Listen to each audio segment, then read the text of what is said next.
Herkese merhaba arkadaşlar, kanalımıza hoş geldiniz. 2002 yıl mezunlarına selam olsun. Ünlü oyuncu Qübsə Özay çocukluk fotoğrafları ile takipçilerini yıllar öncesini görüntüledi.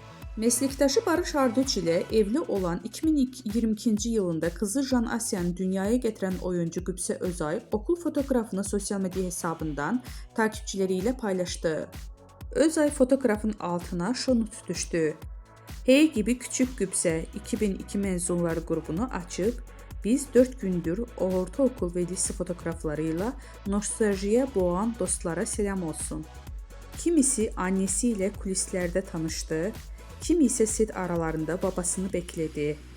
Kimi ise tesadüfen sahneyle ilk tanıştı. İşte dün tanınmayan, bugün ise ünlü olan isimler ve şaşırtan değişimleri.